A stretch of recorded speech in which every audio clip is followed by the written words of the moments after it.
Anong mensahe ang kailangan marinig ng mga fire signs? Aries, Leo, Sagittarius nowadays or within 1 week from now.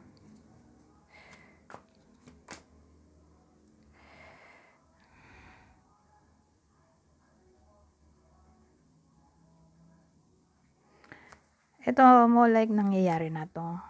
May iba sa inyo na nakakaranas ng tawag dito, bullying. O ewan ko. Parang may someone na masakit magsalita o naninira sa buhay mo. Kung nangyayari na yan, may healing dito. May healing in a way na mag-move on ka na lang. Hindi mo na sila papansinin. O magkakabati in a way na titigil na sila sa pang-aapi sa iyo. Pwede rin gano'n. So, sino kaya itong masamang tao? Masamang nilalang na nangaaway sa iba sa inyo? Kasi mukhang nangyayari na nga. O who knows, baka mangyayari pa lang. So beware. Ito yung sign. Cancer, Scorpio, Pisces, o Leo.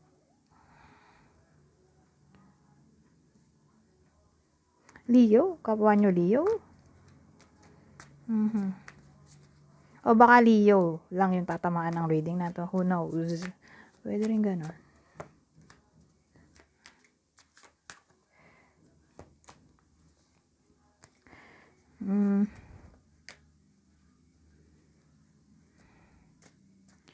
Ano to?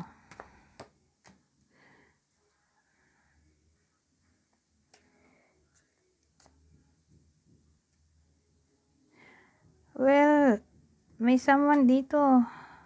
Ex to. Para sa iba sa inyo. Either nangyayari na to, mangyayari pa lang. Pero, magiging friendly tong ex na to. Kaya lang yung ex na to ay toxic. Toxic sa buhay ninyo. Nahulog to. Ano kaya to?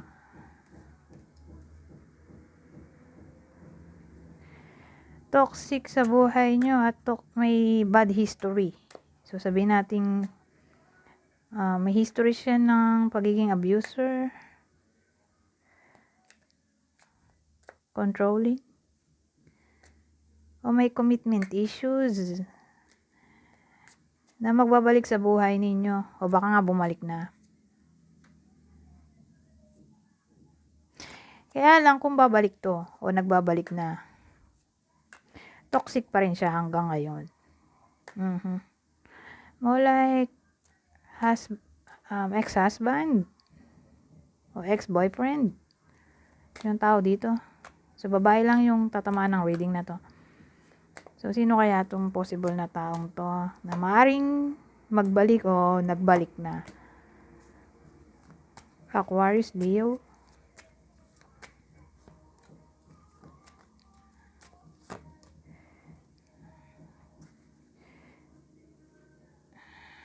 ano to? Heartbreak.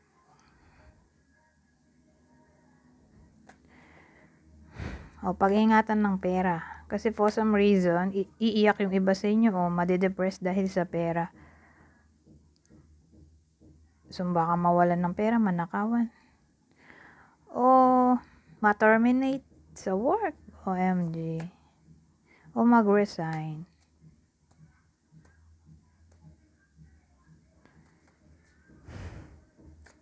Pwede rin naman na ganito, nag-expect yung iba sa inyo na may bibigay daw sa kanilang something.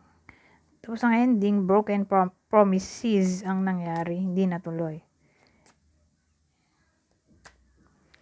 So sino kaya yung possible na taong to na maaaring magpaiyak sa iba sa inyo?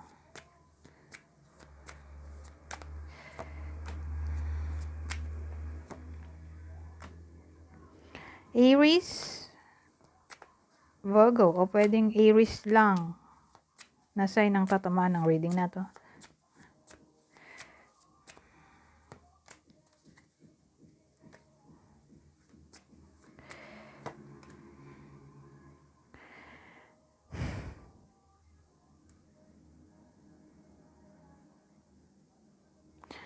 Ay, ewan ko ba't paulit-ulit yung mga sinasabi dito.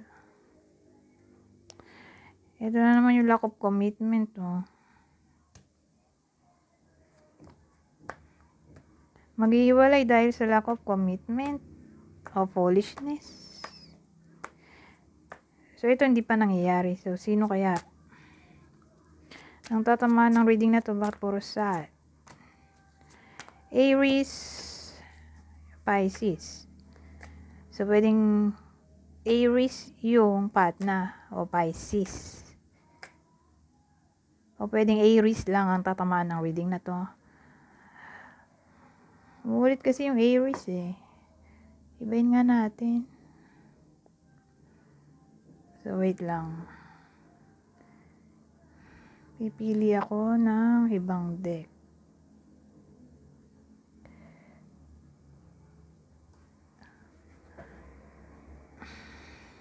Ito. Maiba. Nako. Sana naman good news. Ay, nahulog. Nako. Ano ba yan? Revenge naman to.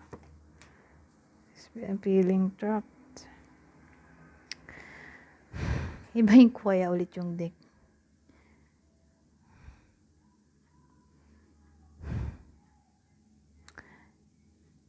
So, ang dating dito, feeling trapped. Gusto ng revenge. So, siguro yung mga masasaktan sa iba sa inyo, iiwan ng kapartner. Feeling trapped. Kasi gusto nila ng revenge. Hindi pa makamove on dahil gusto nila maghiganti. Revenge to eh.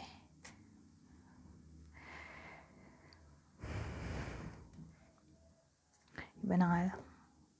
Ano bang deck ito?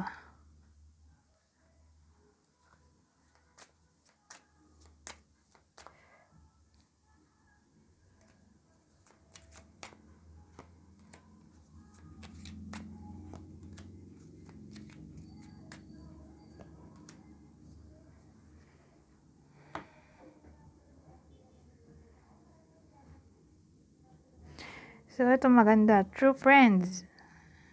Okay, makikilala nyo kung sino ba talaga yung true friends nyo. O, may mamimit kayo, someone new, pero siya yung magiging true friend ng iba sa inyo.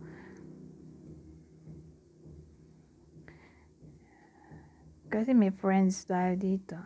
Gentleness. O, pwede rin naman in times of crisis. In times of crisis, may tutulong sa inyo. At ang tutulong ay friends. May good news na paparating, oh. At ang good news ay may kinalaman sa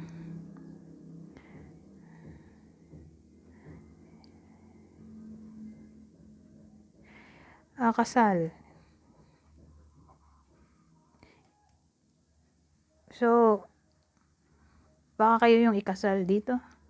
O kung hindi applicable ay may someone na malapit sa inyo na ikakasal na.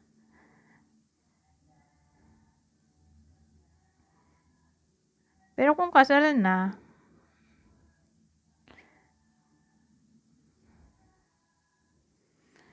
good news daw eh. Who knows, baka magkabati din. Okay? Lalo na yung nag-away o pinagpalit sa iba. Pero, syempre, para malaman natin kung kanino tatama ang reading, alamin natin sino yung tatamaan ng reading na to. Good news sa marriage, ikakasal na o magkakaayos kung nag-away man. So, sino yung partner dito? Scorpio, Aquarius. Anyways, hanggang dito na lang. Goodbye. For now.